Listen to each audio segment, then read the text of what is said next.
Assalamualaikum warahmatullahi wabarakatuh. Anak-anak sedang menyaksikan channel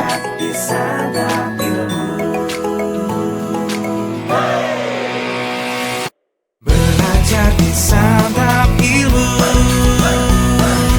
Banyak video-video baru yang selalu terkesan menemanimu. Ayo belajar di Santap Ilmu.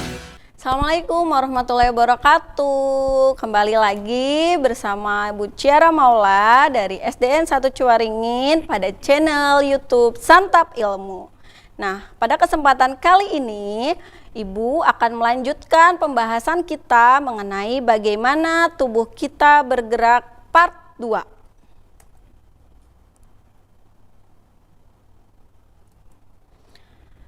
Anak-anak, bagaimana kita dapat menggerakkan otot di dalam tubuh? Nah, seperti yang sudah Bu Cia jelaskan pada pertemuan sebelumnya, bahwa kita bisa bergerak dikarenakan adanya kolaborasi antara kerangka, sendi, dan otot. Nah, tetapi siapa ya yang mengendalikan otot supaya bisa bergerak? Nah, otot dapat bekerja dengan baik karena dikendalikan oleh sistem saraf.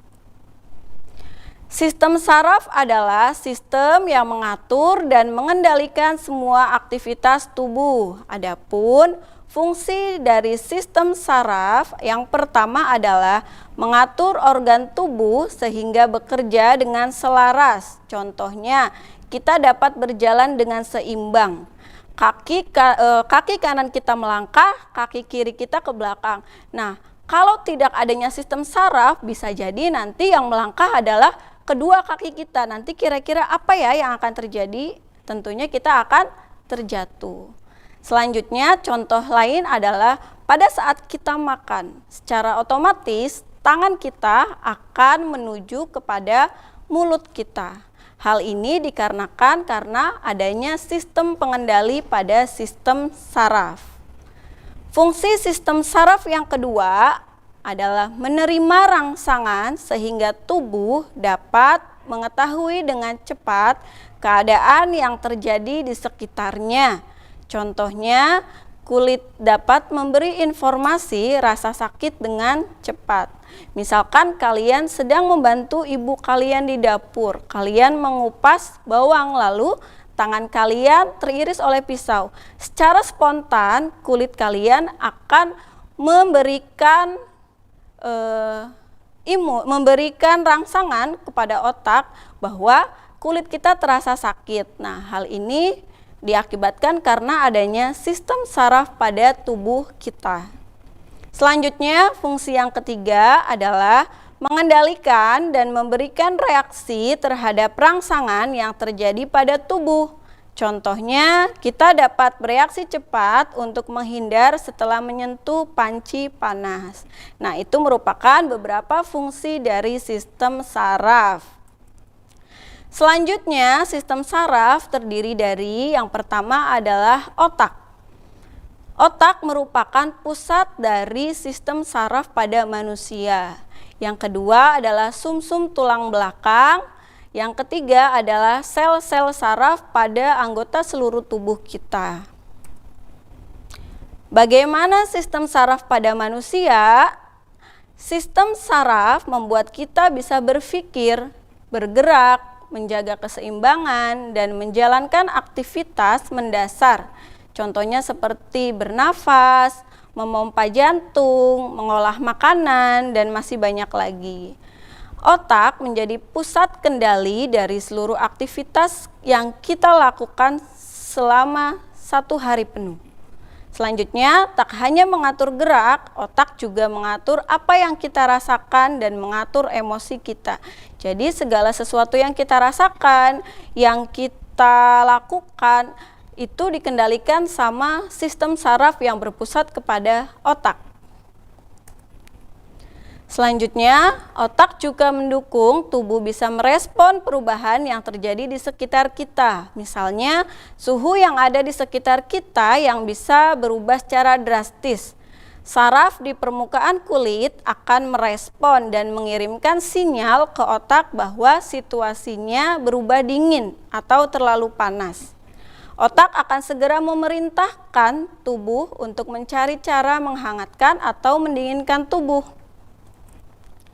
Selanjutnya, bagaimana cara kerja sistem saraf pada manusia?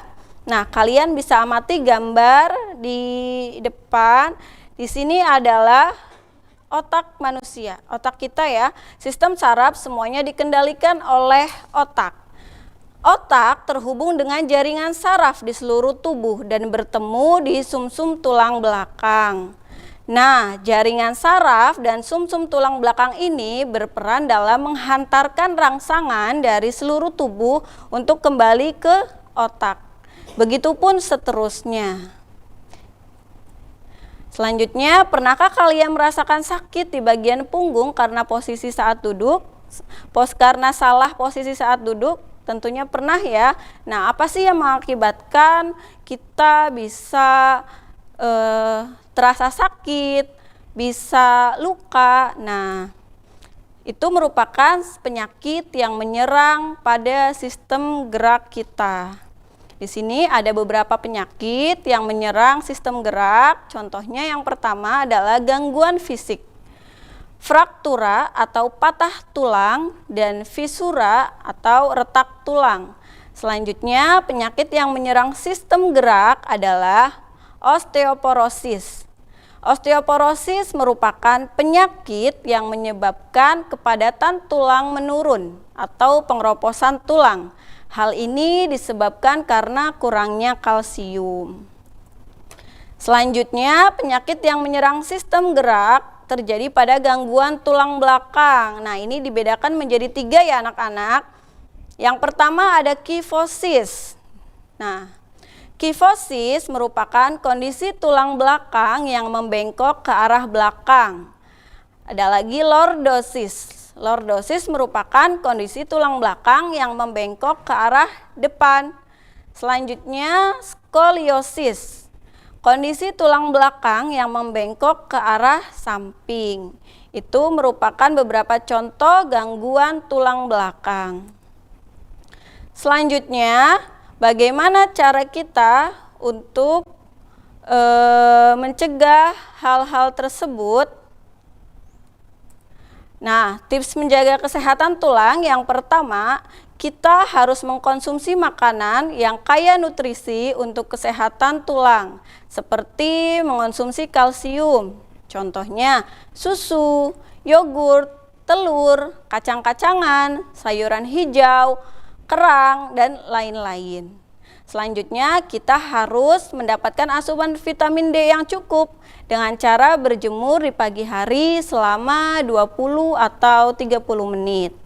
Selanjutnya, tips menjaga kesehatan tulang juga bisa dilakukan dengan cara kita rutin untuk berolahraga. Hal ini bisa membuat tulang kita menjadi lebih kuat lagi. Dan yang terakhir, menjaga postur tubuh yang baik. Bisa dilakukan pada saat kalian duduk, kalian usahakan duduk dengan tegak. Jangan membungkuk ke depan dan jangan membungkuk ke belakang ya anak-anak. Selanjutnya, kalian juga bisa berjalan tanpa membungkuk dan tidak menundukkan leher terlalu lama. Nah, mungkin itu saja pembelajaran kita hari ini supaya kalian lebih memahami lagi tentang materi yang sudah kita pelajari. Yuk kita latihan soal terlebih dahulu. Soal yang pertama, bagian tubuh yang merupakan pusat pengendalian dan koordinasi gerakan disebut A. Otot, B. Sendi, C. Otak, D. Tulang. Nah, kira-kira jawabannya apa ya anak-anak? Iya, betul sekali. Jawabannya adalah otak. Otak merupakan pusat pengendali dan koordinasi gerakan. Oke, lanjut pertanyaan yang kedua. Fungsi utama sistem saraf adalah A. Mendukung tubuh, B. Menyaring limbah, C. Mengontrol dan mengkoordinasikan aktivitas tubuh, D. Memproduksi enzim. Nah, kira-kira jawabannya apa ya? Ya, betul sekali. Jawaban yang betul adalah C. Mengontrol dan mengkoordinasikan aktivitas tubuh. Lanjut, pertanyaan yang ketiga. Penyakit yang menyerang sistem gerak dan ditandai dengan pengeroposan pada tulang disebut A. Diabetes, B. Osteoporosis, C. Artritis, atau D. Hipertensi. Kira-kira jawabannya apa ya? Ya, betul sekali. Jawabannya adalah B. Osteoporosis. Biasanya kalau osteoporosis ini terjadi pada usia lanjut, mengakibatkan pengeroposan pada tulang. Nah, mungkin cukup sekian pembelajaran kita hari ini bersama Bu Ciara. Mudah-mudahan kalian tetap semangat dan terus mengikuti channel YouTube Santap Ilmu untuk mengikuti pembelajaran-pembelajaran yang lainnya yang tentunya jauh lebih menarik. Bu Cia akhiri, wassalamualaikum warahmatullahi wabarakatuh. Terus dukung channel Santap Ilmu dengan like, subscribe, dan share konten-konten kami ke teman-teman kamu ya. Sampai bertemu di konten berikutnya. Ayo belajar di Santap Ilmu.